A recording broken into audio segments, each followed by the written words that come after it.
नमस्कार, कसे आहात आपण? मैथिलीज फूडस्टॉपमध्ये आपल्या सगळ्यांचं मनापासून स्वागत. आता मी इथे ना राधाकृष्ण म्हणजे ज्यांच्या घरी राधा जन्माला आली आहे, कृष्ण जन्माला आला आहे, तर संक्रांतीसाठी त्यांच्यासाठी दागिने केलेत. पूर्वी हलवा तयार करणं ही पण फार मोठी कला होती, ती आता कमी होत चालली आहे. मंद गॅसवर एक तीळ, त्याच्यावर साखरेचा पाक करून हलवा तयार करायचे भरपूर कष्ट होते, हल्ली विकत मिळतात.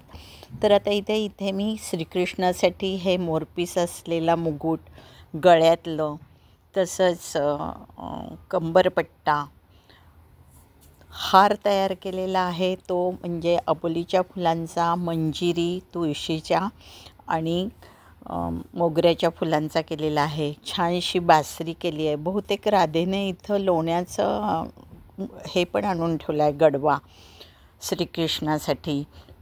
त्याला बाजूबंद तयार केलेले आहेत, हातातले हार केलेले आहेत आणि हा कंबरपट्टा छान झाले आहेत ना. हे बघा, गळ्यातलं पण अतिशय छान झालेलं आहे. लग्न झालेल्या नवरा बायकोंसाठी सुद्धा हलव्याचे दागिने करतात आणि चंद्रावर बसून फोटो वगैरे काढतात. तर श्रीकृष्ण होण्यासाठी, दुडू धावण्यासाठी 2-3 वर्षाचा झाल्यावर तुम्ही केलं तरीसुद्धा काहीच हरकत नाही. म्हणजे त्याला ते दागिने कसे ठेवायचे हे कळतं आणि घातले पण जातात छानपैकी, होय की नाही? तर तुमच्याकडे जर कृष्ण जन्माला आला असेल तर तुम्ही नक्की ट्राय करा.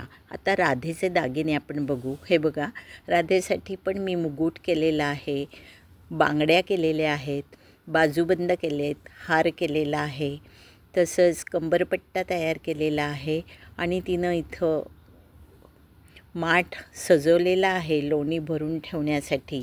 तिच्या हातातलं तसंच पायातलं पैंजण पण एकच तोडा तयार केला आहे मी इथे आणि नेकलेस तयार केलं आहे, कानातलं तयार केलेलं आहे. हातात घालायचे हार आणि बाजूबंद तर हवेतच ना, राधा म्हटली की. मुकुट पण आहे, तसंच बिंदी पण केलेली आहे. इथे मी ठेवायला विसरली आहे, पण तुमच्या राधेसाठी तुम्ही पण असे सगळे दागिने तयार करा आणि तिला सुंदर नटवा. असं म्हणतात की मुलगी मोठेपणी झाल्यावर लव्ह मॅरेज करते, परमुलखात जाते, आंतरजातीय विवाह करते किंवा आत्ताच्या या युगात ITच्या जमत नाही ना सगळं करायला. मग 5 वर्षाची झाली की तिला छान असं नटून थटून 5 घरी सगळं भोगीचं सामान आणि तिळगुळाची वडी, पोळी, हरभऱ्याची गड्डी, मटार, गाजर, तिळगुळ, तेल, तूप, तसंच मेथीची गड्डी आणि तांदूळ, मुगाची डाळ असं सगळं घेऊन 5 घरी पाठवावं आणि 5 घरी ते वाण देऊन यावं. म्हणजे पुढे तिनं करू दे न करू दे, आईचं समाधान, होय की नाही? मग त्या जरी रीती बदलल्या असल्या तरी आपल्या मुलीचं असं कौतुक करायला सगळ्यांनाच आवडतं की नाही? आणि पूर्वी आमच्या काळी आत्या नवीन परकर पोलकं शिवायची. आत्याने दिलेलं परकर पोलकं घालून 5 वर्षाची असताना 5 घरी वाण नेऊन द्यायचं.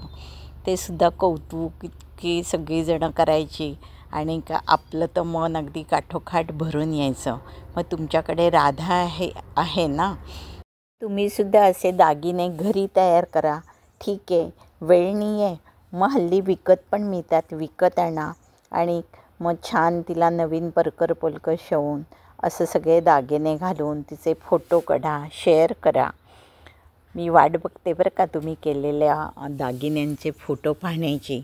जर माझा हा व्हिडिओ तुम्हाला आवडला तर लाईक करायला विसरू नका. अर्थातच मैथिलीज फूडस्टॉपला जे कोणी सबस्क्राईब करणार त्यांना नक्की काहीतरी ऐकायला, बघायला, पाहायला, शिकायला मिळणार. मग करताय ना सबस्क्राईब? आणि हो, माझा यूट्यूबवरील चॅनल व फेसबुकवरील पेज पण सबस्क्राईब करायला विसरू नका.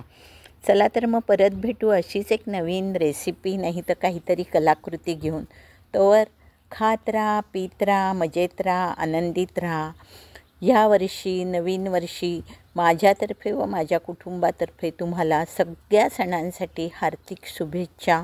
लहानांना आशीर्वाद आणि मोठ्यांना नमस्कार. Bye bye.